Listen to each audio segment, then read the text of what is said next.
Hi guys, you've decided to travel to Kyrgyzstan and that's amazing.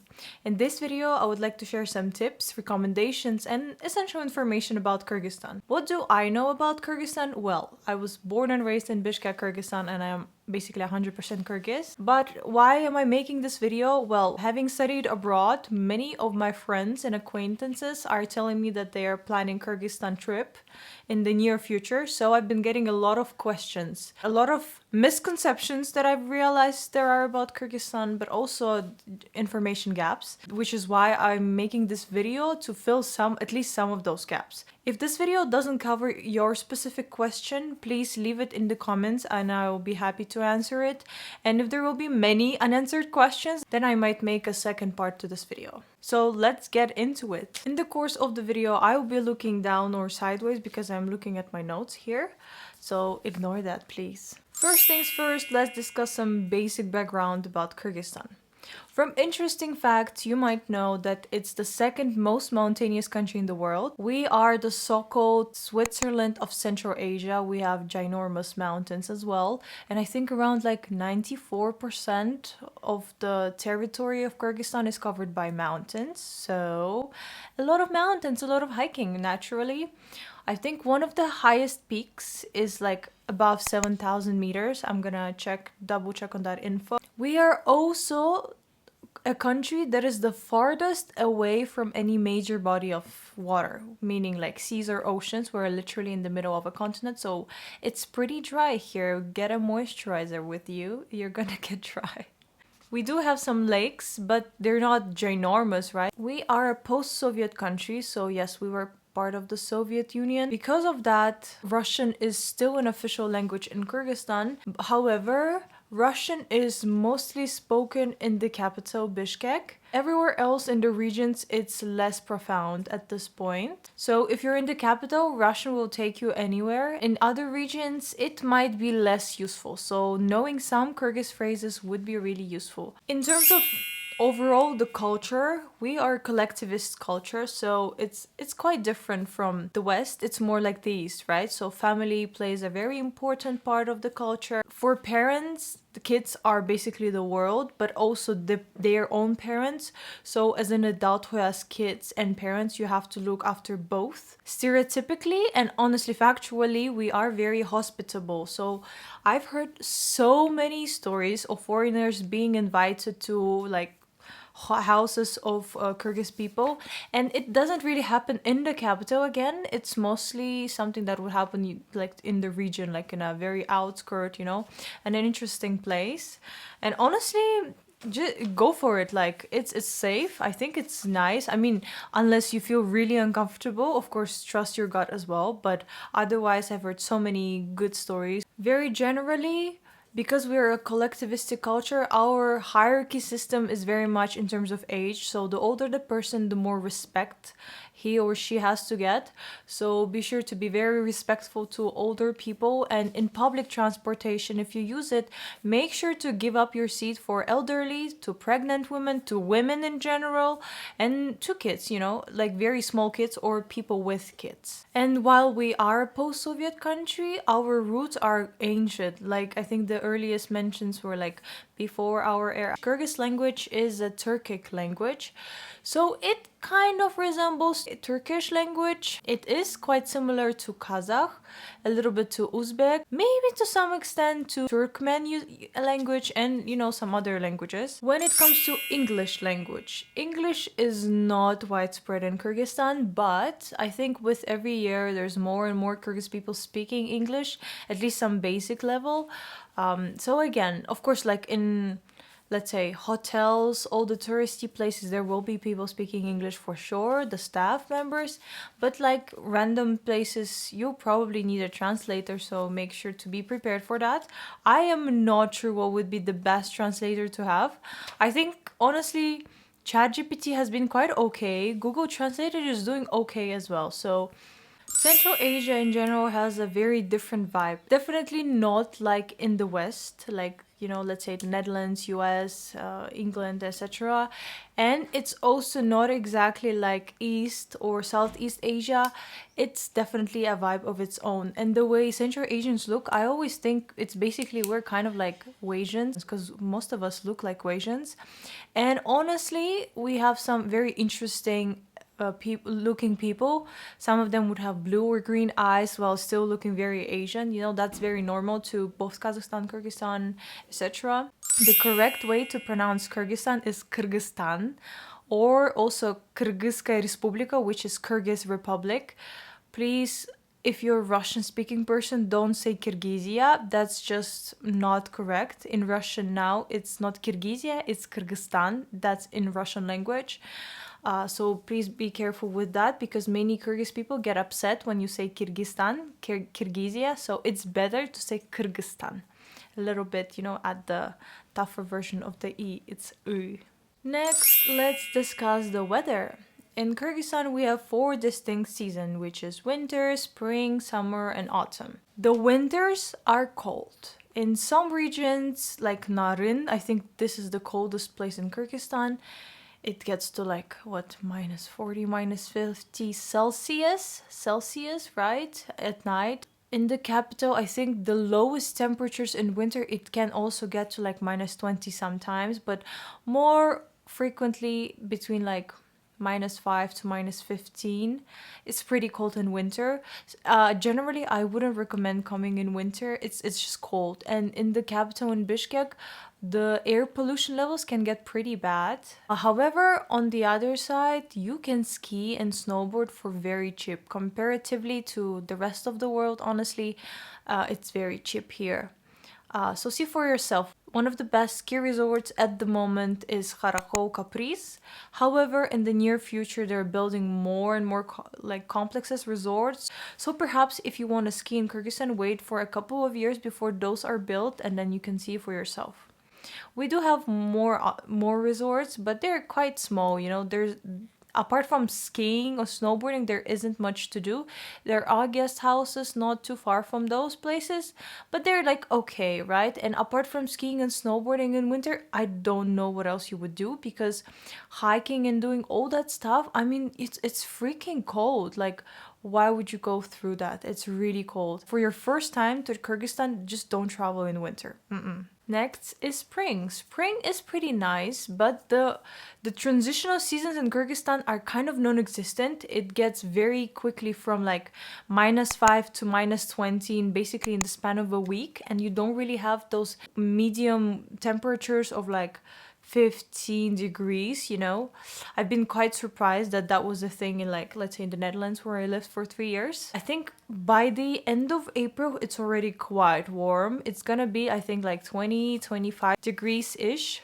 And May is kind of like the summer already. It will get already hot and very warm. In spring, you can already definitely come. It's a pretty good time to come to Kyrgyzstan.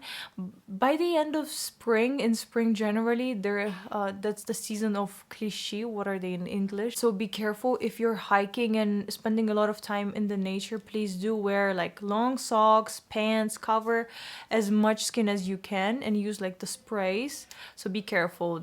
Those are a thing here in spring. And generally, you can already start hiking. You can go to Issyk by the end of May. It will be still cold though. You will not be able to swim at the lake Issyk. It's cold. It's just gonna be cold. I am warning you. Even in the summer, after its peak, it's still cold. It's definitely unlike the waters, let's say in Asia or like Spain or Italy. It's cold. So in May it will be even colder. But if you're a fan of like cold plunging, you'll probably enjoy it. But be warned, okay? The water is cold in Issyk, although it's called the hot lake. Summers in Kyrgyzstan are hot. Honestly, at the beginning of June, it can be okay. It's pretty enjoyable. I think the weather will range between like 26 to like 30 degrees-ish. Closer to July, the heat season comes and then it can get really hot.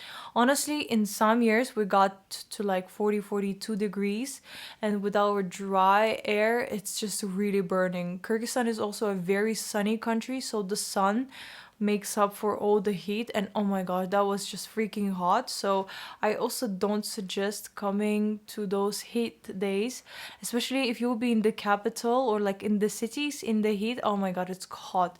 But honestly, if you're already in Kyrgyzstan and you see those super hot days upcoming, you can, on those days, you can go to like, let's say, Sarıçelek or perhaps the Songkol. Be warned that some of those places in Kyrgyzstan, they're still cold. So for example, Songkol, I went there at the end of June and it was snowing. I was wearing like 3 layers. It was really cold and it was still snowing in the summer, okay? So Songkol is not for the weak. If you wanna come here, please bring a lot of warm clothes for that trip. Like Istanbul gets way warmer in the summer, so if you arrive by like the end of August, the lake is pretty warm. I would say it gets closer and closer to the warm waters that you might be used to. So that will be more enjoyable. But honestly, the best season to visit, in my opinion, I think very late August, but honestly like first part of September. There will be basically no crowds because the school season starts, you know, everyone is working and studying again. At the same time, the weather is super pleasant. It's warm. The water's like, let's say again, Istanbul is super nice. You can swim there. It's very enjoyable. You can still do all those activities. You can hike, you can explore everything, horse riding, everything like that. Definitely the best time to visit is in September. If you can't really make it in September, let's say first part of October can also be nice. Again, in transitional seasons, the weather gets unpredictable. So I think closer to like the second half of October, the weather will be changing drastically. So it might not be super comfortable for you in a sense that you have to get a lot of different clothing just to accommodate to that weather. So be warned again. Let's discuss the food. What are some of the dishes that you have to try? I will leave a list right here. Please screenshot it and let me know if you have any questions. But generally, the food in Kyrgyzstan, I would say, is quite heavy. Historically, we haven't been eating a lot of veggies because as nomads, we just couldn't really grow them. You know, our diet heavily relied on meat and dough, like testa, right? And honestly, if you think about any Kyrgyz dish, it's just a different combination or a different way of cooking some potatoes, meat, and dough. Honestly, that's just all the combinations. That's pretty interesting. From what I heard from foreigners, a lot of them have indigestions because they're just not used to the food. The food is heavy, right? It's quite oily and heavy. So what I would recommend, definitely bring some supplements with you. Bring some probiotics, honestly, whatever works for you. While you're in the cities, you can still get like nice salads, and many places sell them. You can also get like juices, smoothies, you know, they will all help you with your digestion. But when you are in very remote regions, you will not get access to a lot of greens, a lot of salads, maybe some tomatoes, some cucumbers, but honestly not a lot of different kinds of greens. So if you're used to those, please bring probiotics. You are warned. Moreover, do not mix hot oily meals with cold drinks. Your stomach will just die. A lot of the dishes, as I said, are quite oily. For example, borsok, that's like a bread kind of snack. If you drink cold water afterwards, oh my gosh, not only will you have like a disgusting feeling in your mouth, it's gonna be like oil, you know, then your stomach is gonna be just not good. So definitely do drink tea. That's why Kyrgyz culture is heavily relying on tea. We drink tea after every meal. So do drink hot tea as well. And if you're not fan specifically of like, let's say, black tea, we also drink quite some green tea. Honestly, green tea is not super popular in the country as well. So if you really prefer green tea or maybe any specific kind of tea, then perhaps bring some with you. You can still buy other kinds of tea in the bigger supermarkets and like the cities and like the smaller stores, which are kind of like convenies, but not really. But again, in those remote regions, in the maybe guest house that you will be staying, there's no guarantee there will be even green tea. Black tea, 100% yes. Green tea, not so much. So it's also a different story if you're a vegetarian. And a vegan, then oh my gosh, that's gonna be, I think, very challenging for a vegan to survive in Kyrgyzstan because, as I said, we rely on meat a lot. We eat meat almost for every meal. A lot of the people say that if the meal doesn't involve meat in it, it isn't a meal, it's like a snack. So get ready for that. You will have to search for alternatives. But again, I can also leave a list of places that have like good salads, good vegan options. But again, it's mostly in the capital. Honestly, these are that I know of in Bishkek. And in guest houses, if you're booking something in advance, you can just warn them and they'll prepare something for you. Now let's talk about transportation, how to get around.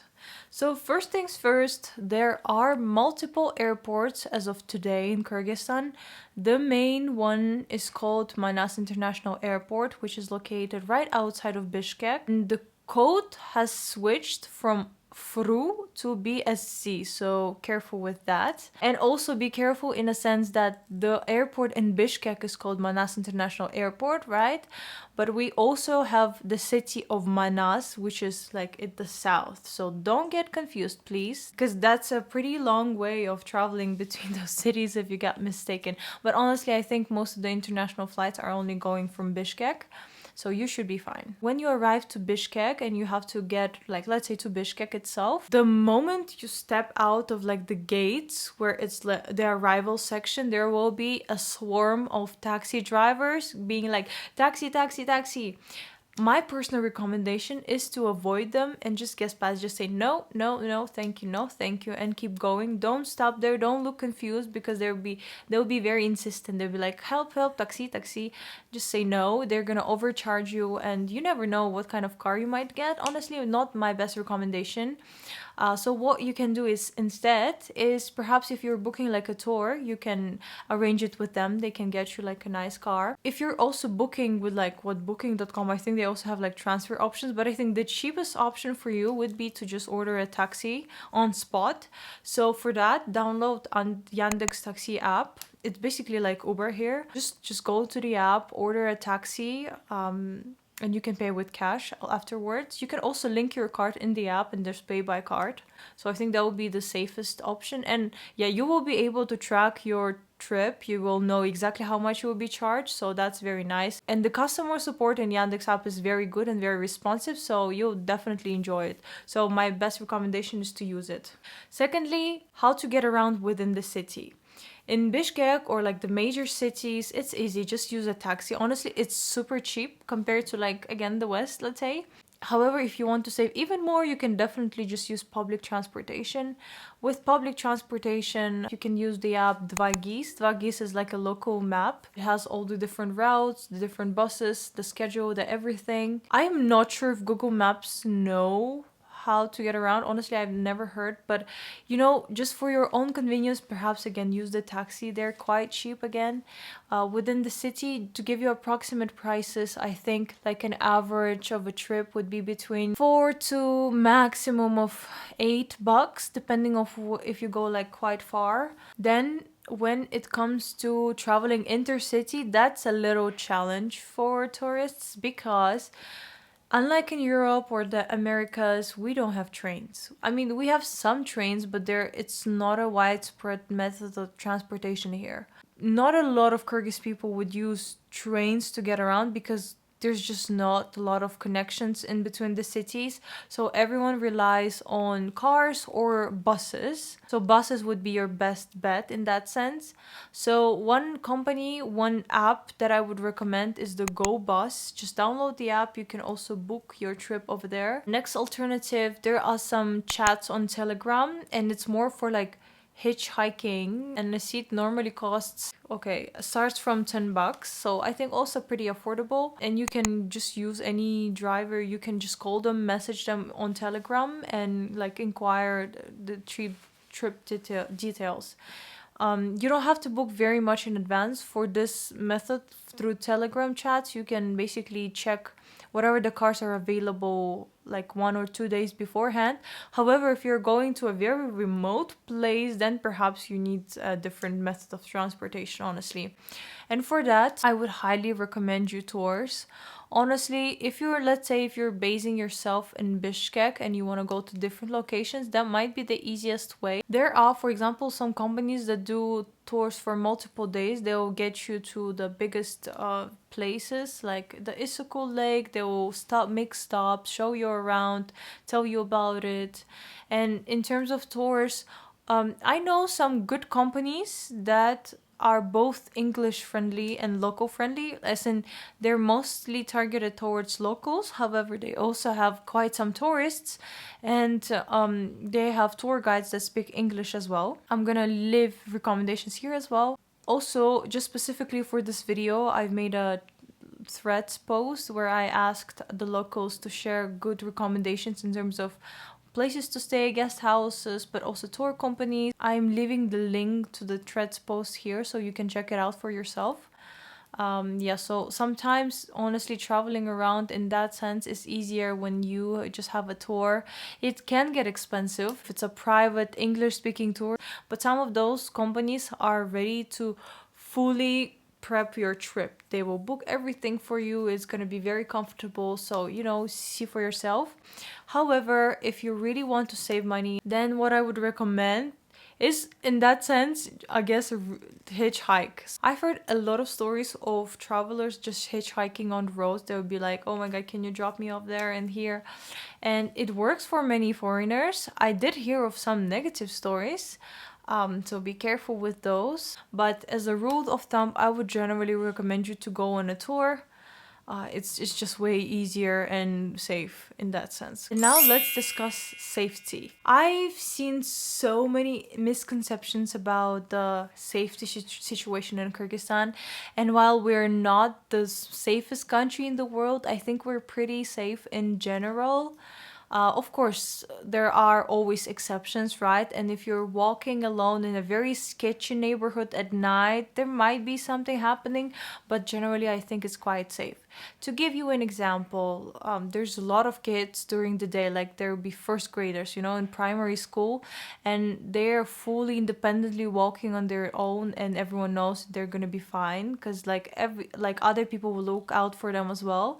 So in that sense, however, there is some pickpocketing, especially if you go to places like Osh Bazaar, where it's very touristy, when there's a lot of people. So make sure to look after your belongings very carefully. Let's say if you want to experience clubbing or party life in Kyrgyzstan, personally, not my recommendation. Lately, the party scene has been kind of bad, honestly. It used to be pretty nice, but lately it's just not really it. I wouldn't personally recommend it, but if you really want to go, I will leave a list of some places that you might want to check out. That includes some bars and some clubs. But in that sense, if you're a female, if you're a solo female, probably don't club. That's where this line between safe and unsafe starts, honestly.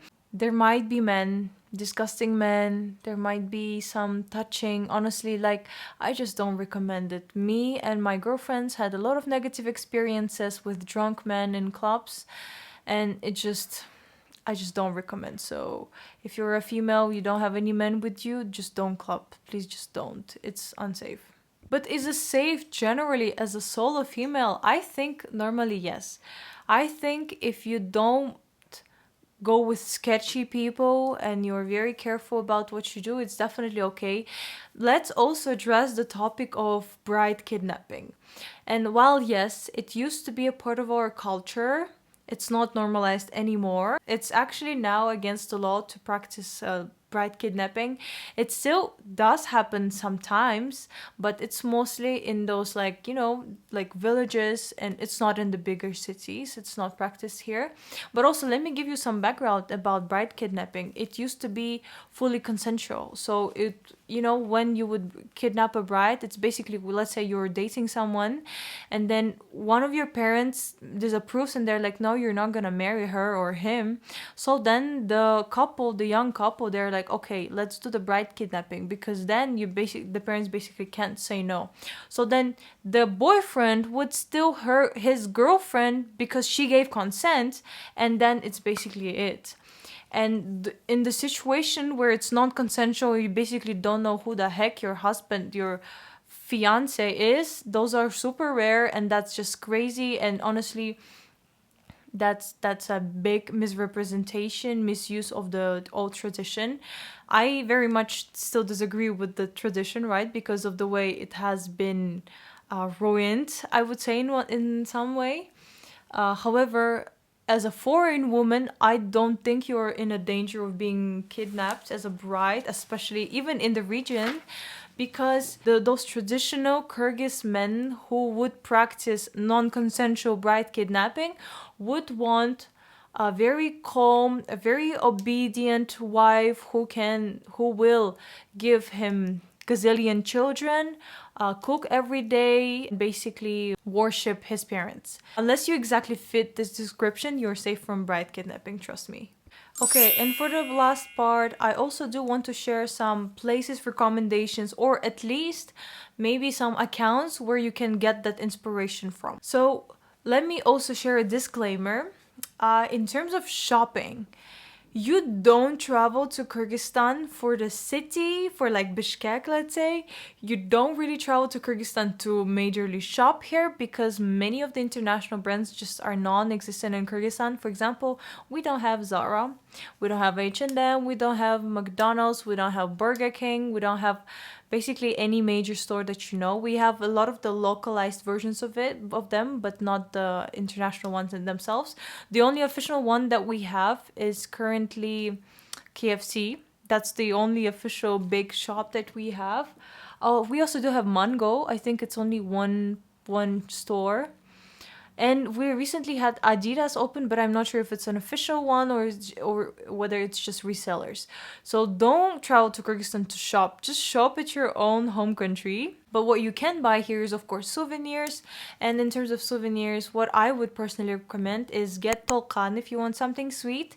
Tolkan is basically, it's a chocolate, but inside of it, we have like very natural stuff, like different nuts, different suchefrukte, whatever these are in English. So it's a very interesting stuff. If you want something very unique, definitely try kurut.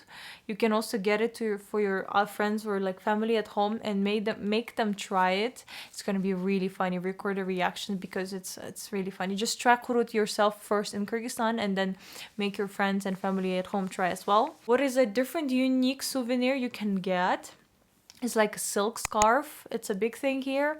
You can also buy something made out of felt, which is also pretty cool. Maybe some wooden stuff, that's also pretty nice. You can also get felt slippers if your house gets kind of cold. There are also different like hair ties with felt flowers, pretty cute, honestly.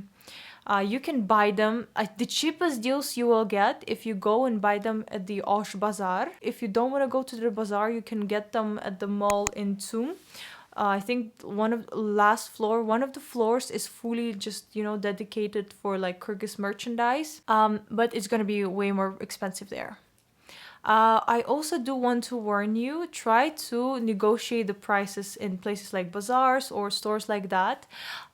You might be able to get a lower price if you can negotiate nicely. Also, in terms of what not to buy in terms of souvenirs, I personally wouldn't recommend buying like the Kyrgyzstan t-shirts where it just says Kyrgyzstan. The quality is kind of shitty, and when you wash it, it's just gonna ruin your other clothes. But if you do want to buy clothing with Kyrgyzstan, I'm gonna share a list of different brands and stores where you can get actually nice clothing. Some of them can be quite pricey, but honestly, if you are getting a very unique piece of clothing that you're not gonna find anywhere in the world, why not splurge on it a little bit? What you should do in Kyrgyzstan though is definitely see the natures. And from the activities, you can definitely try horse riding. You can also do like archery, all those, very ethnically Kyrgyz also activities. If you have the chance to, you can also view Kokboru. It's a little bit violent, and don't think that everyone in Kyrgyzstan knows how to play it. I've never done it. I only seen it once, like with my own eyes, but it is a Kyrgyz sport. If you're traveling to Kyrgyzstan in 2026, end of August and early September, try to get tickets for the World Nomad Games. It's a unique experience, which you can only see in, I think, only Turkey countries. This year we're hosting it again. We're the ones who came up with the games. So definitely attend it if you are in Kyrgyzstan during that time. So I think I've addressed all the questions that my friends at least had, and everything I thought of that might be interesting for me if I were to travel to Kyrgyzstan as a foreigner. But if I didn't answer all of your questions, please let me know in the comments and I'll be happy to answer them. And generally, good luck. I really hope you enjoy Kyrgyzstan, and if you have already traveled or you will come back to this video after your travels, please share your experience. I would love to know how you found Kyrgyzstan. And honestly, if you had negative experiences, also do let me know, because I can also suggest maybe places of what you can do with it or where to complain and everything like that. So just let me know, just share your thoughts. And see you. Bye bye.